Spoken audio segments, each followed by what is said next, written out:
Hey peeps, how's it going? Before we start talking about Matthew Stafford and the Detroit Lions upcoming season, tonight, 8 p.m., Micro Mike's channel, Be There or Be Square, DSA Roundtable, I will be on. I know there's a lot of special guests that should be coming on. I can't confirm and cannot disconfirm who and who will not be there, but it sounds like a lot of people have been invited. Hopefully all of them come up because there's been some pretty big names coming around. So with that being said, let's hop right into the video. Are you ready?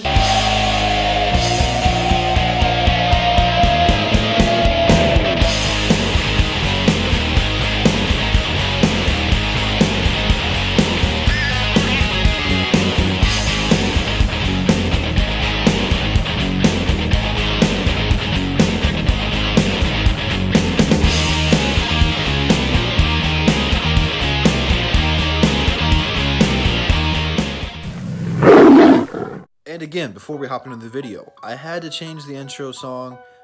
I don't know if this is going to be a permanent fixture or not because the other one got copyrighted. I've been using that one for like 2 years and all of a sudden it got copyrighted. I don't know why. But let's get a little bit more hyped up because that was a little bit irritating. The Detroit Lions and Matthew Stafford. Matthew Stafford is due for a breakout season after playing hurt all of last season, or a majority of last season, and a new offensive coordinator. And that is the big key factor here because Jim Bob Cooter was good, the first year he took over, and it really felt like, wow, we actually have an offensive coordinator. The problem with Jim Bob Cooter is ever since the day he took over, he didn't change a thing.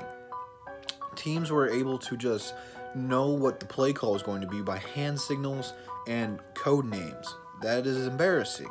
So thank God we got rid of Jim Bob Cooter because he became too predictable. I mean, seriously, you had people on YouTube who do YouTube who were going to call plays who don't even play football. That's pretty bad. That's terrible. So now you bring in a good offensive coordinator in Bevel. But here's the catch. Bevel's not really, I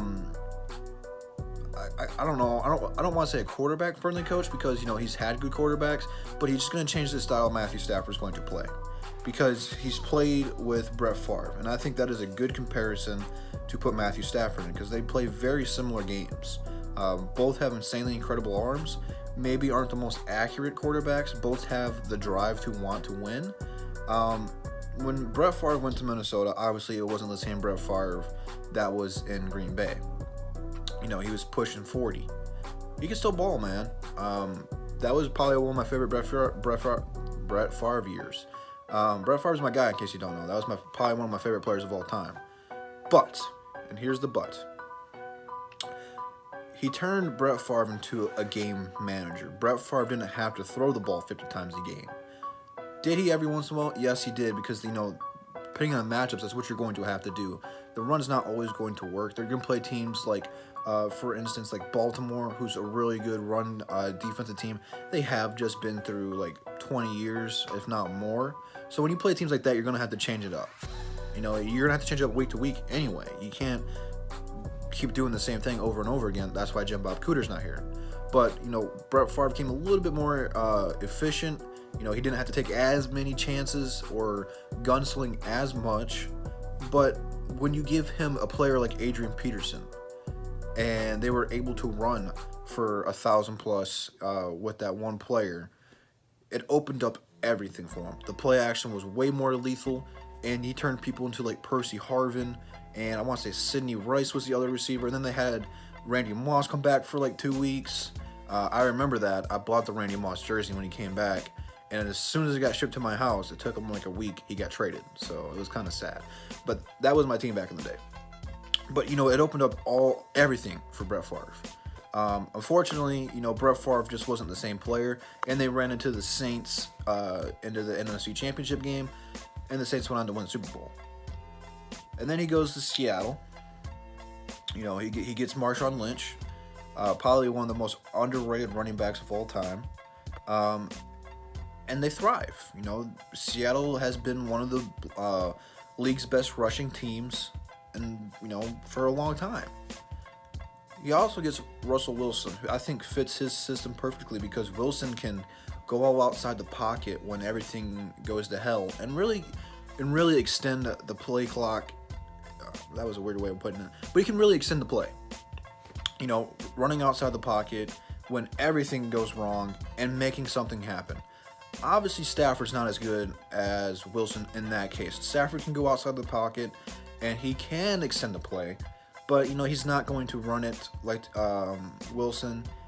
Wilson just has that natural instinct. But here's the thing I like about Bevell and Stafford, okay? It's going to open up the play action for Stafford. Stafford's going to take a lot of deep shots this year, which is what Stafford needs to do, because that is what Stafford is best at. You know, when they brought in Lombardi, they really tried to bring in the Drew Brees system. And it didn't work because, you know, I love Stafford to death, but he's not a super accurate quarterback like Brees is. That's why New Orleans system works so well with Brees, because he's super accurate. And it's just not Matthew Stafford. Matthew Stafford's a gunslinger.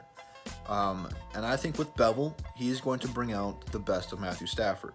And as an offensive coordinator, that is your job, is to find a system, a scheme for your quarterback to thrive in. And I think we got it.